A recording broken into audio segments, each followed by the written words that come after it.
Orel, happy belated opening day to you. How are you, my friend? I'm doing great. I'm happy to be on your show. I was sitting here on my couch with my feet up and noticed that my left sock was on backwards. Oh. So I'm glad to be with you guys. How do you get a sock on backwards? Does your foot go the wrong way? No, you know how you see the seam around your toes and you go Inside out. It's a Oh, little, okay. yeah, it's inside out. Yeah. Oh, okay. Oh, not backwards. Yeah, I didn't put the heel over my. I'm like, Or we were worried about you for a minute. You're a professional athlete. How did you put your sock on backwards? Well. Here we go. Wow. So, D'Marco and I, we were opening the show talking about the ceremony before the game yesterday. You and I got a chance to wave at each other briefly yesterday, and just. For me, seeing everything we saw yesterday, the flag, the plaque, the parade, the trophy, Freddie and Kirk Gibson, one of your old teammates, it was incredibly emotional just as a Dodger fan to watch it. What was it like for somebody you who was a part of the team, teammates with Kirk Gibson? What did it feel like for you? I have mixed emotions because you have the fan part, the broadcaster part, and then you have the player part. So when I'm sitting there enjoying all the pageantry and every single celebration, I do also start worrying about everybody's hamstrings. Are they getting tight? How long do you stand on the line? Do you have to jog in from center field? The next ceremony. I'm so glad I got to hang with Gibby down under in the bunker because they were hiding him because it was a top secret surprise for about 45 minutes. So it was great to see him. He flew out from Detroit. We're playing the Tigers. We get to hang together. It was a fantastic day for Dodger fans, and they got another one to look forward to today with the ring ceremony. Yeah. How do you think the players handled it? What do you think of the win? I think, we really showed that we don't have to be at our best to still beat people at the big league level. I mean, the Tigers are an up-and-coming team. They had a great finish to last year, made it to the playoffs for the first time in 10 years. They had their ace Cy Young Award winner on the mound, and the Dodgers had to go through all the distractions of an opening day. Yes, it's a celebration. Yes, it's amazing. But think about, I never liked pitching on opening day because it was like the hardest day of the year to get your game face on. There's just so much going on around you. You can block out fans. You can block out bad things. You can block out weather. But it's hard to block out a celebration about you and your team. And so it's a very hard day to get your game face on. But I think they handled it well. They came away with a victory. Did you pitch opening day in 1989? I can't remember. No, because my elbow had scarred down, and Tommy said, you want, and I said, Tommy, I got to wait. This thing is not doing well from all the innings the year before. And then, my most infamous opening day was to open up the Marlins in Miami and pitch against Charlie Huff, who got a hit off me, the oldest guy to get a hit off of me.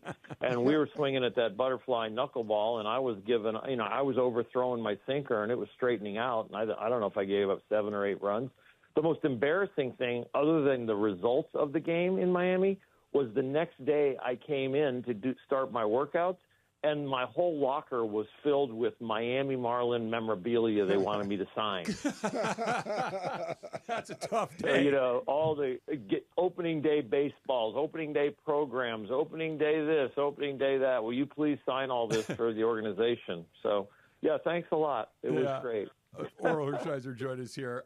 Orel, so you mentioned it, and I'm sure you've talked about it a ton. I know D'Marco and I have talked about it a ton, just the assembly of talent on this team. But watching it yesterday, and you mentioned it a second ago, like Tarik Skubal might be the best pitcher in baseball. It's not a ridiculous statement. He's that good.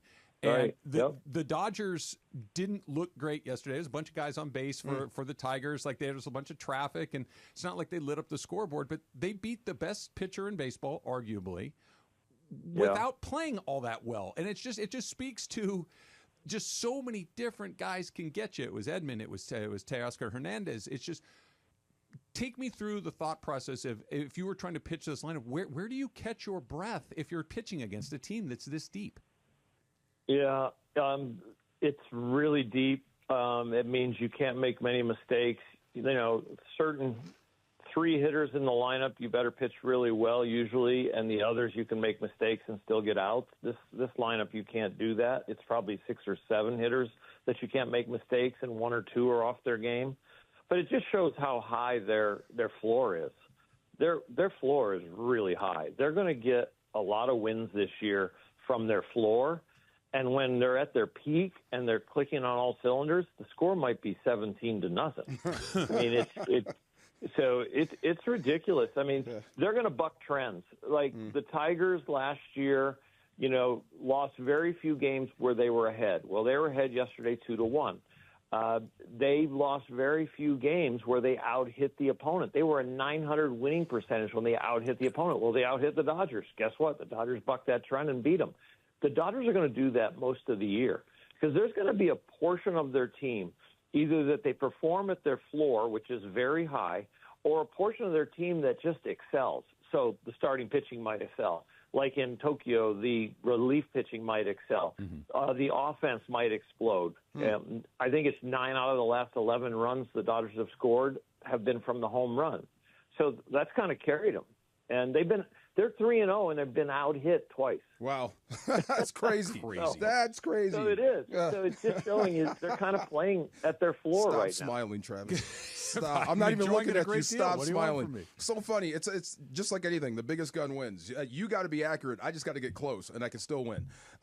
What did you think of Snell yesterday? Because it was great. I'm with you. Ohtani always delivers, but I was more interested in what Snell was going to give you on the mound. What'd you think? Well, last year, he was a late sign, didn't have any spring training, got off to a very slow start first couple of months, and then was himself the second half of the season.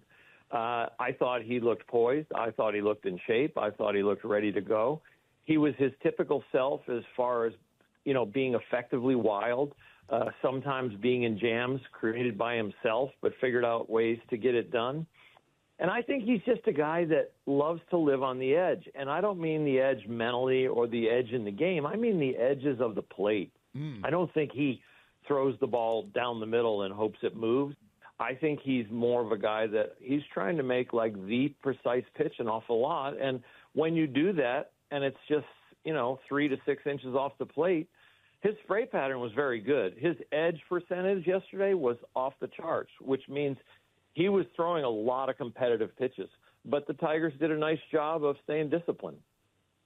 Orel, when you were playing, and maybe you're typical, maybe you're atypical, I don't know, but when were you sharpest? Obviously, coming out of spring training, you're not fully stretched out maybe the way that you would be in the middle of the season. At the end of the season, you've pitched a bunch of innings, maybe some fatigue starts to set in. When is a pitcher at his sharpest over the course of 6 months of regular season baseball? Well, first and foremost, do not tell Tommy Lasorda that you're not ready to go 9 on opening day. Okay? You just don't. Hey, Skip, I want to ease into the season. Maybe 5 or 6 today would be good. Keep it around 85 pitches. Thanks, Skip. All right, I'm going to go out there now. It's like, are you serious? You can't even think about having a conversation with him like that. So it's a completely different roster. It's a completely different expectation. Sure. We have 13 pitchers on the roster, and plus Ohtani at 14, listed as a DH. So the expectation is a little lower. I think up and running and ready to go, I think the staff is. I think, is there some overall long-term plan for each pitcher and how many innings and how we want to push them at certain points in the season? Yeah. But I think for Blake, if you looked at our whole rotation, if you looked at the whole staff, Blake's the one where they're going to take the blanket off of him and put the saddle on and say, let's go. So I think the reason he went a little shorter than maybe expected, and you think, that's just spring training, we're only going to throw him, 92 pitches, I think it was, or something.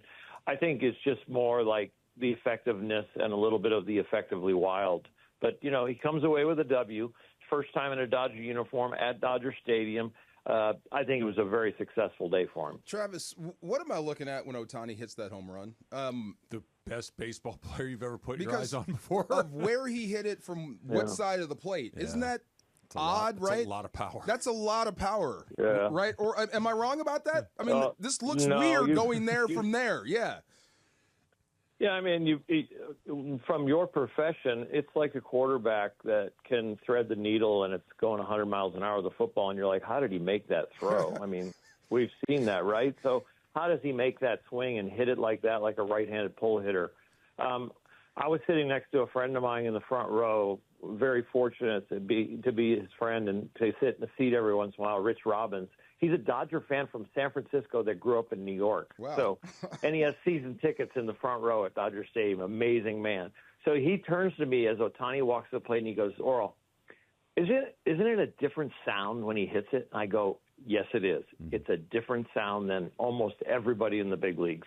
And it's a consistent different sound. And then all of a sudden he gets the base hit ground ball to second base that's hit so hard that it goes through the second baseman. He gets the opposite field home run late. And that sound just reverberates in Dodger Stadium. It's a different swing. It's a different impact. And it's very consistent. Make the sound if you can. I love this. What does it sound like? Make the sound. Make the sound. It sounds like a You're car talking to a crash. guy who put his socks on backwards.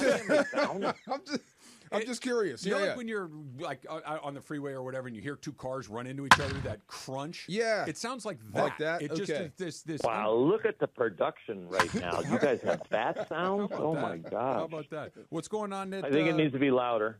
Yeah, there we There go. we go. That's better. What's Yeah. going on at Legends Attic the next couple of weeks and months?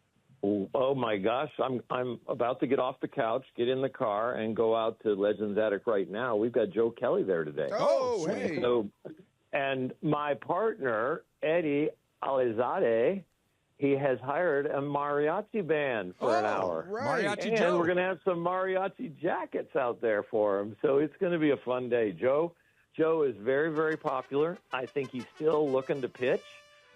He's keeping in shape, and so it's going to be nice to visit with him. And fans have bought tickets to get his autograph and pictures and hang out a little bit. So, yeah, he's going to be out there a couple hours at it.